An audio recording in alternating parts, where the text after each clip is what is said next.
Everyone, हेर्नुभयो त D story कर्मको अदालत एपिसोड 7। कतिजनाले हेर्नुभयो, कतिजनाले हेर्नुभएको छैन। जसले हेर्नुभएको छैन हेर्नुहोला, एकदम राम्रो छ। कर्मले कर्मको हिसाब कसरी लिन्छ, आफूले गरेको कर्म आफै तिम कसरी आउँछ वापिस, फर्केर कस्तिम आफै तिम कसरी आउँछ भन्छन् नि। मान्छेहरूले कसैलाई गाली गर्छन्, कसैलाई के गर्छन्, त्यो गाली पनि आफै तिम आउँछ। त्यही भएर सोच सम्झेर कुरा गर्नु होला। आफूले कसैमाथि गरेको अत्याचार व्यवहार त्यो सबै आफैसँग आउने हो।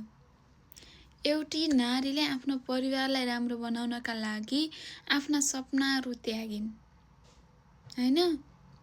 सपनाहरू त्यागिन्। त्यही परिवारले आफ्नो श्रीमतीको, त्यही श्रीमानले, त्यही परिवारले आफ्नो श्रीमती, आफ्नो बुहारीको सपोर्ट भएन। त्यही श्रीमानले आफ्नी श्रीमती प्रेग्नेन्ट हुँदासम्म हस्पिटलसम्मको साथ दिएन। तिनले आफ्नो सपना त्यागेर तिनीहरूलाई अगाडि बढाएकी थिइन्। बिन्ती छ त्यो एपिसोड हेरिदिनु होला, कसैले नै नछुटाउनु होला। मैले मेरा दाजुभाइ, मेरो हस्बेन्ड सबैलाई भन्छु कि एकचोटि हेरिदिनु होला। दाइ भाइले, हस्बेन्डहरूले सबैले हेर्न पर्ने, नारीहरूले सबैले आफ्नो कर्म आफैले कसरी बाहिर गलत्याएर फाले त्यो चाहिँ हेर्नु होला।